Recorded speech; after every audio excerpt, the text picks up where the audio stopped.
A toiler and a hard worker for 13 years, totally and richly deserves the Arjuna Award. My Indian teammate since I started my own career. Now my Delhi Capitals teammate, a workhorse. Several captains have loved working with him. Such a honor to have you on the show. Thank you, Ash. Thank you very much. Right. Ishi, let's go back a little in your career. You burst onto the scene as a teenager, right? From under 19 cricket and straight to Australia and your tussle with Ricky Ponting. That is something even now when you switch on YouTube, that whole thing, even now when I go onto YouTube, no, that video pops up because it's a favorite one. When Ricky plays, the ball actually takes the edge and goes and sits into Rahul Bhai's hands. But your experience of that whole tour and how you burst onto the scene, any memories of that? See, when you're young, you don't have. Yeah, there's a lot of memories, to be very honest. But I can't say that I have a lot of experience with that kind of a tour because I was really young. See, I was just bowling. I was enjoying myself bowling fast. That's it. I don't know anything else. First class cricket kheli thi. All you do is how many overs you can bowl in a day. That's what happened in Ranji Trophy. So I've been bowling 20, 25 overs in a day. So I'm used to it. So that's the same thing happened in the test match. तो उस time मेरे को कुछ ऐसा खास experience नहीं हुआ but ये एक्सपीरियंस हुआ कि international cricket is all about bowling in good areas and have patience. That's it, and that's what I learned, and that's what I keep on doing. That's it. You followed the basics very clearly. That's something you tell even till today. Just even in the bowlers meeting, you keep harping on the same thing. Like, keep it simple and follow the basics. But when you met for the first time with Sachin Paji and Rahul Bhai and Anil Bhai was the captain of that tour in 2007 and 8. What did he tell you when who handed over your cap and what did they tell you? Actually, Anil Bhai gave me my cap, so it was in Bangladesh. So he said that nothing has changed. Just keep on doing whatever you've been doing for the state. So nothing has changed. So I just did that. कुछ नहीं किया. उसे bowling कर रहे थे. Bowling करने की आदत थी. Bowling करना पता था और वही कर रहे थे. उसके अलावा I think nothing has changed. So that's what he told me. बस एक चीज बोला था उन्होंने कि अगर कुछ करने का मन करता है तो make sure you postpone that thought कि अगर क्योंकि आपने वो जल्दी कर दिया तो जो प्रेशर है वो बिल्ड नहीं हो पाएगा. तो वही टेस्ट क्रिकेट है मेरे ख्याल से कि जो उनका एक्सपीरियंस है वो कोशिश कर रहा था बट इतना छोटा था उस टाइम पे कि एक्सपीरियंस को समझ में नहीं आया क्या होता है. एक्चुअली लोग कहते हैं कि ऐसा करो वैसा करो एक्सपीरियंस की वजह से बोलते हैं मगर फिर भी हमको एक्सपीरियंस करना पड़ेगा ना वो सब चीज. हाँ वो खुद एक्सपीरियंस अपनी बॉलिंग से आता है अपने फेलियर से आता है अपनी बहुत सारी चीजें होती हैं कि आपको अपनी बॉलिंग के बारे में पता चलता है. तो वो सब चीजें अगर आप खुद नहीं करोगे नेट में आप अगर फेल नहीं होगे इसलिए कहते हैं कि failure is very important for a person to be very honest. मेरे को ऐसा लगता है क्योंकि अगर आप अपने फेलियर से सीखते हो तभी आप एक अच्छे इंसान या कोई भी किसी भी फील्ड में आप ऊपर जा सकते हो. तो मैंने अपने फेलियर से बहुत सारी चीजें सीखी है. हम थोड़ा सीरियस स्टफ से शुरू करते हैं मगर उसके बाद हम और इजी चीज के लिए जाते हैं क्योंकि ये जो पहला टेस्ट टूर था आपका 2007-8 में एक अनबिलीवेबल टेस्ट मैच हुआ था कि you were so young, you just made your debut, got Ricky Ponting out in that memorable spell after an unbelievable defeat at Sydney, right? The team was in turmoil. I've heard of stories from Anil Bhai and many of the seniors about how they locked in, all those things happening with the match referee and the meetings. As a youngster, what was your role? How did you feel? कुछ नहीं. हमको बोलते थे कि बस में जाके बैठना हम 2 घंटे बस में बैठे हुए तो हमको कहते रूम में जाना रूम में चले जाते थे. यंगस्टर का क्या काम होता है? यंगस्टर का कोई काम नहीं होता. We are not even interfering. Whatever seniors से विल डू. That's it. हम क्या बोलेंगे कि नहीं हम रूम में नहीं जाएंगे हम बस में नहीं जाएंगे. क्योंकि I am not asking about what was your role. I am asking how did you feel. मतलब ये सब हो रहे थे जैसा ड्रामा अनफोल्ड हो रहा था आपके सामने कैसा लग रहा था तब? मैंने कहा कोई फर्क नहीं पड़ता कुछ भी होता रहे. हमको बोला कि we have a group, right? Even right now, so even at that time we had a group, so we got a message that we are leaving. So they had a team meeting. मतलब जो भी incident हुआ सब कुछ हुआ उसके बाद कह रहे कि हम ये नहीं करेंगे वो नहीं करेंगे. मैं चुपचाप बैठा हुआ था. मेरे को कुछ नहीं. मैं कहा खिलाएंगे खेल लेंगे नहीं खेलेंगे घर चले जाएंगे. सिंपल चीज. मतलब चीज बहुत सिंपल था कि बॉल दो मैं बॉलिंग करूंगा. अगर खेल मैं वाइट्स पहन के मैं खेलने के लिए आया हूं. मुझे बॉल दोगे मैं बॉलिंग करूंगा. बोलोगे घर जाना है मैं घर चला जाऊंगा. इतनी सारी चीजें. वाइट्स लेके आ जाओ शू लेके आ जाओ और किट बैग रखो ग्राउंड पे बस उतना ही. मेरे डेब्यू में तो मेरा किट बैग भी चोरी हो गया था. मेरे पास जूते भी नहीं थे. वो स्टोर में किट बैग चोरी हो गया? नहीं उसमें नहीं. उधर इंग्लैंड में गया था. वनडे मेरा डेब्यू हुआ था तो मेरा किट बैग चोरी हो गया और मेरे पास जूते भी थे. मैंने कहा वाह क्या डेब्यू हुआ है. Right. You see, मुझे पता है और सबको पता है कि you are you rate Mahi bhai so highly, and he's been one of the pillar and cornerstones of your bowling career also. And two things: your relationship with Mahi bhai and your long hair. These are something people of India will never forget, right? And Mahi bhai has retired of late. And how was the feeling? What did you feel like? Because you were there when he retired from the Test matches in Melbourne. I'm sure you remember. We all went to his room and all that. See, let me talk about that Test match in Melbourne. I felt very bad क्योंकि इधर को याद है मैंने काफी injection लिए थे उस टेस्ट मैच में, मेरी नी में दर्द था तो सब कुछ था, तो माही भाई जब मेरे को पता नहीं था उस टाइम पे कि माही भाई रिटायर, क्योंकि किसी को नहीं पता था हम टेस्ट मैच खेल रहे थे. Ash, I can't hear you. अभी you can't hear me? हाँ now I can hear you. तो उस टाइम जब वो टेस्ट मैच हुआ उस टाइम मैंने इंजेक्शन लिए, हर सेशन में एक इंजेक्शन ले रहा था, तो मतलब किसी को पता नहीं था. जब टी होने वाली थी, 4th डे की बात है, जब ऑस्ट्रेलिया मेरे ख्याल से वो डिक्लेयर करने वाली थी, तब मेरे को तब मैंने बोला माही भाई अब मैं इंजेक्शन नहीं ले सकता. कह रहे ठीक है अब तू जा, अब मत कर बोलिंग. फिर मेरे ख्याल से कि कुछ हुआ, तब उन्होंने मेरे को बोला कि लंबू तूने मुझे टेस्ट मैच में छोड़ दिया. मैंने कहा माही भाई मतलब? कह रहे कि तूने मेरे को मेरे टेस्ट मैच के बीच में छोड़ दिया, लास्ट टेस्ट मैच के बीच में छोड़ दिया. मैंने कहा माही भाई मेरे को अगर पता होता मैं खेलता था. तो I think that was very touching story. Even I didn't know that till the last day that he was retiring. अच्छा, honestly मैं एक्सपेक्ट नहीं किया था क्योंकि माही भाई तब 93 या 94 टेस्ट मैचेस खेले थे और सबको लगा कि बट उनके साथ अगर जब भी मैं वो इंग्लैंड में हम बैठते थे साथ में खाना वाना खाते थे, तो उन्होंने बोला था, हमेशा बोलते थे कि मेरे को, so actually you know him that he is not a man of numbers, so he always think about what's good for the team. तो उन्होंने बोला था कि मेरे को 100 करने की कोई जरूरत नहीं है, अगली टेस्ट सीरीज इंडिया में है, तो मेरे को हम साहा को ग्रूम कर सकते हैं. तो इसलिए मेरे ख्याल से उन्होंने, उसके बाद हम सारा अपना सीजन ज्यादातर इंडिया में खेले थे, तो उन्होंने बोला था कि हम कैसे साहा को ग्रूम कर सकते हैं, तो वो एक बेस्ट टाइम है. तो मेरे ख्याल से उन्होंने इसलिए उस टाइम पर रिटायरमेंट ली थी. Right. You see, just moving on from your career itself, I've seen, I mean, when I came into the Indian team, you were already the lead bowler because Zahir Bhai was on the almost at the end of his career also. So, as a fast bowler in India, massive achievement. There's not even a question, because as a fast bowler is such a difficult yardstick. And in India, now Jimmy Anderson has played 160 tests and got 600 wickets, and just 31. And you've got a good 7 years to make up with what James Anderson is now. Okay, fine. Still 6 years. You got 6 years. If Jimmy Anderson's yardsticks are to be followed, what do you think? 600, maybe 300, double it up, whatever. As look, it's all about fitness, man. I don't really think about what's gonna happen in 4 years time or 6 years time. I think I'll keep on bowling till the time I'm fit. I don't really think about, क्योंकि जब से मैं 95 मैंने cross किया ना, हर कोई मेरे को बोलता है ओ 5 रह गए, 96 हुआ ओ 4 रह गए. उसके बाद से मेरे को इतनी इंजरी हो गई कि मैंने अब काउंट करना ही छोड़ दिया. I started playing 1 test match at a time, so it's better for me. So I don't really think about I have to play 100 test matches, or I have to go and play for 4 more years for the country and everything. So I don't really think about all these things right now. Right, now just moving on, Ishi, you started bowling those banana in-swingers as a bowler to start off with. This will be a great learning for a lot of fast bowlers, right? Big in-swingers, and then I don't know, you wanted to straighten the ball or something. Then in between, you have told me yourself, the in-swingers didn't swing enough, and suddenly you've rediscovered the in-swinger version 2.0, and now you've got the knuckle ball also. Can you talk us through this phase where you lost it, got it back, and your knuckle ball? See, that in-swinger was always there for me. So I don't need to work really hard with the in-swing, क्योंकि वो natural था. Where I lost it after surgery in 2012, I thought that I don't need to bowl much. क्योंकि surgery के बाद मेरे को ऐसा लगा I need to protect myself. But what I have realized later on, that after surgery your body changed totally. You don't even know about that actually. So you are rusty. So imagine that you're not bowling for 6 months. How does it feel? Even you're not running. If I'm running, I'm good. But I'm not running. I was training, but I was doing a lot of lifting and everything.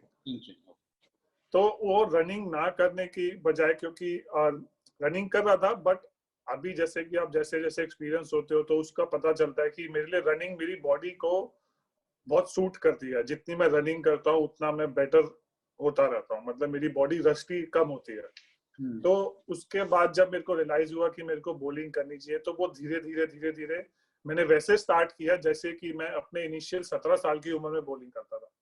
तो मैं जब bowling करता था, हमारे coach क्या करते थे, मेरे को 1 बजे बॉल देते थे और जब तक कि सनसेट नहीं होगा तब तक आप बॉल नहीं लोगे, तब तक बॉलिंग करोगे।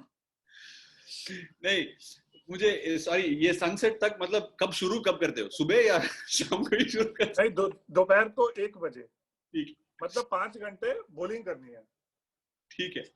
बट ये जो ट्रेंड है, जैसे ईशी आपने कहा कि ये फास्ट बॉलर्स है, वर्कलोड मैनेजमेंट के वजह से क्या करते हैं, ज्यादा मैच से पहले बॉलिंग नहीं करते, उतना वर्कलोड नहीं रहता है। ये वर्कलोड मैनेजमेंट और बॉलिंग के बीच में कैसे वो बैलेंस पकड़ना चाहिए? किसी को फास्ट बॉलर अभी ऊपर आ रहा है या रैंक्स में, उसको क्या एडवाइस दोगे आप? जो भी अभी वो रैंक में ऊपर आ रहा है, जो भी कुछ भी है, सी उसकी बॉलिंग सबसे ज्यादा प्रायोरिटी होनी चाहिए, क्योंकि अगर बॉलिंग प्रायोरिटी है तभी तो वो आगे खेल पाएगा। और बॉलिंग ऐसी चीज है कि आप कितनी भी ट्रेनिंग कर लो, कुछ भी कर लो, वो बॉलिंग मसल की जो सोरनेस होती है वो कुछ नहीं होता। तेरे को भी पता है ये बात, जब 50 ओवर डलते हैं तो कंधा टाइट होता है। अभी तो 50 ओवर बोलने में ही थोड़ा लग रहा है विजय। तो bowling bowling is totally different thing. तो बॉलिंग के लिए आपको बॉलिंग करनी बहुत जरूरी है, स्पेशली कि जब आप अपने इनिशियल स्टेजेस में होते हो करियर के, क्योंकि जो बॉलिंग मसल होती है वो तभी डेवलप होती है कि जब आप बॉलिंग करते रहते हो। इवन कि आप, ठीक है कि आपके पास ट्रेनिंग ज्यादा नहीं हो रही है, कुछ भी नहीं हो रहा, तो make sure you roll your arm over, कहीं भी आपको टाइम मिले। अभी भी लॉकडाउन में मैं, मेरे पास छोटा सा जिम है, बट मैं उसी में भी हाथ घुमाने की कोशिश कर रहा था।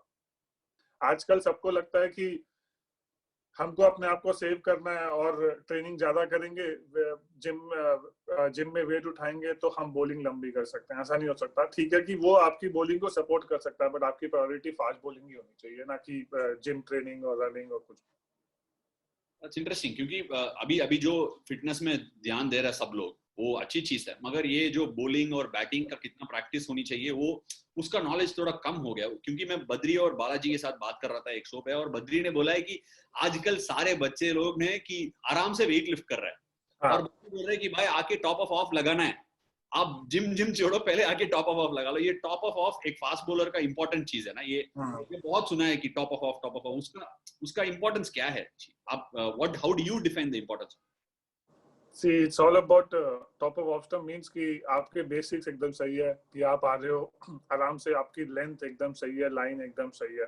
तो ये सिंपल एक बेसिक है कि आप जब भी बॉलिंग करने आओगे, कि इसका मतलब कि आप, अगर आप टॉप ऑफ ऑफ स्टंप पे वाली लेंथ पे हिट कर रहे हो, तो इसका मतलब यही है कि आप अच्छे एरिया में बॉलिंग कर रहे हो। Then you can add on to your skills, कि आपको जो भी बॉलिंग करनी है, जो भी बॉल डालनी है, उसके अलावा वो सब चीजें होती है।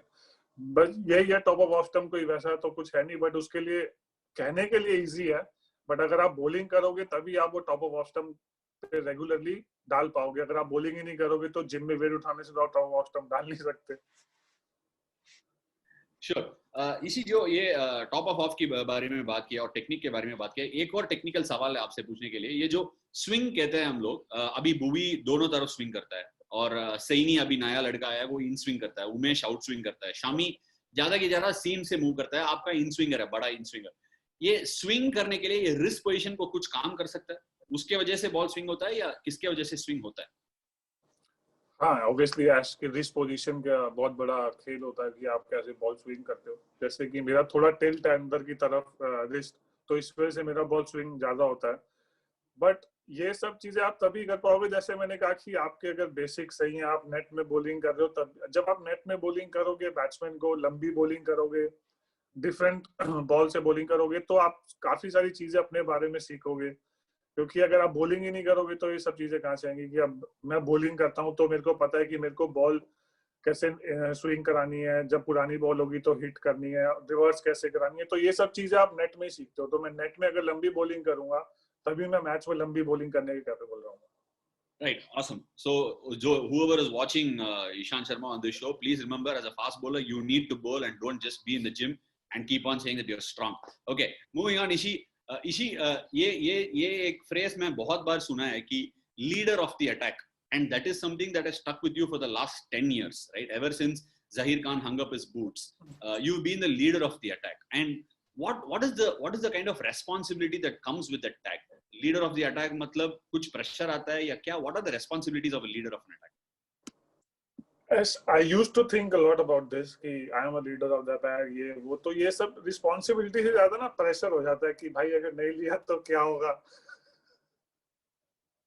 तो इससे अच्छा पता है क्या है कि इससे अच्छा आदमी है कि भाई जिसको बनाना है उसको बना दो, but see the number of matches you played so automatically will keep on top. नहीं है तेरे पास, कैसे भी करके तुझे लीडर ऑफ द अटैक बनाएंगे कि कोई छोड़ेंगे नहीं। लीडर ऑफ द अटैक ही है तू, अभी उसके वजह से बता मुझे क्या क्या आता है उसमें। मैं नहीं सोचता भाई I am the leader of the attack और ऐसा है कुछ भी। I just think about my game कि मेरे को थिंक अबाउट माय प्लान्स, उसके बारे में सोचता हूँ मैं लीडर ऑफ द अटैक और ये और वो। लीडर ऑफ द अटैक आप तब तक ही हो जब तक आप विकेट ले रहे हो, जब आप नहीं ले रहे हो तो आप आउट ऑफ द अटैक भी हो। नहीं अभी क्वारंटाइन पीरियड चल रहे नहीं है तो एकदम हाई फाई देने वाला चीज है ये। तो taking wickets, leader of the attack, नहीं ले रही है तो out of the attack, straight away भगा देंगे। ऐसे ही बाहर बैठकर बिब पहनकर पानी पिलाना है, ठीक है। अब तो मास्क और ग्लव्स भी आ गए हैं।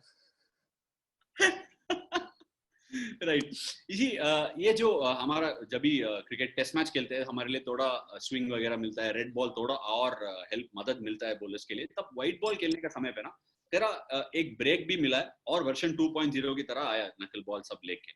बट ये जो रूल्स है वो सब बैट्समैन की तरफ थोड़ा टिल्टेड लगता है T20 में। उसके बारे में कभी लगा है कि भाई बैट्स थोड़ा बड़ा बन गया, ग्राउंड छोटा हो गया, ऐसा फीलिंग होता है क्या? मिस टाइम बॉल भी बिना कैच थोड़ा सा ऐसा बाउंड्री के बाहर इतना सा जाके गिरेगा और छक्का हो जाएगा, ऐसा कुछ फील होता है कभी? यार पहले मैं ये सब चीजें सोचता था बट फिर बाद में रियलाइज हुआ जो है वो तो है ही। इससे बेटर ये इन सब चीजों के बारे में ना सोच के कि आप अगर अपना एग्जीक्यूट करो या प्लान पे ज्यादा फोकस करोगे तो वो ज्यादा बेटर है। इन सब चीजों से ना आदमी फिर डर जाता है। फिर आदमी कहता है यार इसका मिस हिट भी छक्का हो सकता है यार। अब माही भाई का बैट इतना मोटा है, बैट देख के ही आदमी डर जाए यार। क्रिस गेल का बैट देख, फिर इतना बड़ा है क्रिस गेल। 2 किलो का बैट आदमी, बताओ 2 किलो से हम शोल्डर की सीरीज करते हैं, वो आदमी बैट से खेल रहा है। बताओ क्या करे, तो आदमी करे भी तो क्या करे। तो इससे अच्छा कि आदमी अपने प्लान पे ध्यान दे, एग्जीक्यूट पे ध्यान दे, कहाँ बॉलिंग करनी है कहाँ नहीं करनी। ये सब चीजें फिर ऑटोमेटिकली जब दिमाग से निकल जाती हैं तो कुछ पता भी नहीं चलता। नहीं एक चीज पे हाईलाइट किया इसी प्लान के ऊपर। ये प्लान मतलब कैसे, किस तरीके का प्लान रहता है? अगर अभी T20 खेलते हैं, आजकल T20 बहुत पॉपुलर फॉर्मेट हो गया, सो ये T20 तब खेलते हो, प्लानिंग किस तरीके का होता है? ईशांत शर्मा का प्लानिंग कैसा रहता है? यार सी कि मेरा प्लानिंग यही रहता है कि अगर किसी बैट्समैन का कोई स्ट्रॉन्ग जोन है तो अगर मेरे को उस पर कैसे कम बॉलिंग करनी है वहां पे, और अगर ज्यादा से ज्यादा क्या हो सकता हूँ कि मैं वहां पे एक फील्डर डाल सकता हूँ कि जिससे कि अगर उसको वहां पे बॉल अगर मैं डालू भी तो उसको चौके के बजाय 1 रन मिले T20 फॉर्मेट में। तो यही मैं कोशिश करता हूँ कि अगर मैं शुरू में बॉलिंग कर रहा हूँ तो काफी सारी चीजें कर सकूं बॉलिंग में और अपने प्लान से कि बैट्समैन कंफ्यूज हो सके। जितना कंफ्यूज होगा मे बी वो गलती करे और आउट हो जाए। राइट, सो प्लानिंग सीधा रहता है कि कौन सा स्ट्रेंथ है, उधर से हम एक फील्डर लग सकते हैं या उनका वीकनेस जहां भी है उधर भी अटैक करें, वैसा सिंपल रखते हो। ठीक है इसी कैसे भी करके तू लीडर ऑफ द अटैक सोचता नहीं है, मगर कैसे भी हो गया वो हो गया, हम ऐसे ही लेबल किया। मतलब तू बना ही दे, ठप्पा लग गया। Tapa lag gaya. So it's an unbelievable cupboard that we have at Delhi Capitals. So how do you see them shaping up? Is there a difference at the same stage of your career as Ishant Sharma, the bowler, to them? Any difference? See, I played with Rabada last year and he did really well for Delhi Capitals. तो उसके बाद में see, चाहे वो मेरे बाद में आया हो, but I've learned a lot of things from him. कि उसने मैं उससे पूछ रहा था बॉलिंग के बारे में कि क्या सोच है क्या नहीं है, तो वो भी काफी सिंपल रखता है चीजें। वो ऐसे नहीं करता, वो कहता है कि मैं अपनी बॉलिंग पोजीशन पे जल्दी आ जाता हूँ और बैट्समैन को लास्ट टाइम तक देखता हूँ कि अगर बैट्समैन कुछ कर रहा है या नहीं कर रहा, तो ताकि मैं अपने स्किल एडजस्ट कर सकूँ लास्ट टाइम तक। तो वो एक अच्छी चीज है कि वो चीज मैंने भी सीखी कि बैट्समैन को लास्ट टाइम तक देखना है कि अगर बैट्समैन स्टेप आउट कर रहा है या क्रीज के अंदर जा रहा है। तो ये सब चीजें बेशक से वो पीछे से बाद में आया मेरे, but there is something you should learn from your juniors as well. before I head into a quick fire round, rapid fire round, where you have to talk about every cricketer in one sentence in the squad, I'm going to ask you a very, very sensitive question of the day.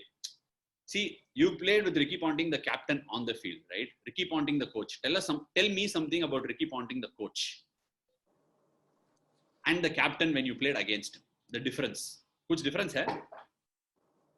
नहीं, वो इतना बड़ा player था जब वो captain था कि जब उसको कुछ बोलता भी था तो कह रहा है, you just started, just go. ऐसा बात करता था? नहीं, मैं मतलब वो मेरे को बोलेगा भी तो ऐसे कि भाई, चल अभी बच्चा है, जा यहाँ से. But as a coach, I should say that he won't change anything in you, but I'm sure that he'll give you a lot of confidence about your game. कि वो बोलेगा कि अगर तेरा मन है, जो भी चीज तेरे को करनी है, हमेशा बैक कर, और तुझे यहाँ पे कोई उसके बारे में क्वेश्चन नहीं करेगा कि तूने वो चीज क्यों करी. तो एक कोच के लिए आप कैसे, मेरे को ऐसा लगता है कि अगर आप कैसे मैन मैनेजमेंट करते हो अपनी टीम को, वो बहुत इंपॉर्टेंट है. यहाँ पे स्किल तेरे पास भी है, मेरे पास भी है, जो भी खेले सबके पास है. तो it's all you need is man management right now. So I think he manages player very well. Right. I will go ask you a few rapid fires on players from DC. You have to give in one sentence or two sentences, your choice. First, Shreyas Iyer. Magician. अरे यार. Right. Rishabh Pant. Energy वाला लड़का, बहुत ज्यादा energy है उसमें. Right. बहुत energy वाला है. ठीक है. पृथ्वी शॉ सुस्ती. अभी एक फेवरेट है, शिखर धवन. जर्जी को मैं जर्जी बोलता हूँ. जर्जी, शिखर धवन अब सीनियर है तो मेरे को इतना भाई रणजी ट्रॉफी का डेब्यू मेरे से बहुत पहले है जर्जी का. तो जर्जी के बारे में यार ऐसा तो कुछ खास है नहीं. हाँ, वो चीजें जरूर भूलते हैं, बट अब वो भी नहीं भूलते जब से. नहीं, उसका फ्लूट के बारे में कुछ. Krishna Kanhaiya. Amazing, right? Some foreigners now in the mix. Kagiso Rabada. Fiery, he's good. Right. Timo Paul, मस्तीखोर, enjoy करता है. I kept the best for the last. You cannot answer this person in one line. You have to answer in one paragraph. Amit Mishra, your सबसे बड़ा दोस्त. मिश्री भाई बहुत interesting character है. किसी को पता नहीं मिश्री भाई के बारे में, बट वो बहुत फनी है. अगर आप उनसे इसीलिए पूछा है. हाँ, तो अगर आप उनके साथ बैठोगे, करोगे या प्रैक्टिस करोगे, तो अभी हम लॉकडाउन के बाद ना, मतलब थोड़े बहुत डीसी के लड़के साथ में प्रैक्टिस वगैरह करते हैं. तो मिश्री भाई इतनी ज्यादा बात करते, मैंने कहा मिश्री भाई कोई मिला नहीं क्या लॉकडाउन में? करे नहीं यार, 5 महीने की फ्रस्ट्रेशन अभी निकाल रहा हूँ सारी. मतलब आसपास जो भी है खत्म. मिश्री भाई ने किसी को बोलने नहीं दिया. मैंने कहा मिश्री भाई फॉर्म में आए हो भाई साहब. जो मजा आया था मिश्री भाई के साथ, वो 5 महीने के बाद मिश्री भाई मिले डीसी के नेट पे. Thank you so much for joining me on this episode. A lot of people might not know you very well, but after this one, they would have learned and known you much better. Thank you so much for joining me. Thank you, Ash. Thank you.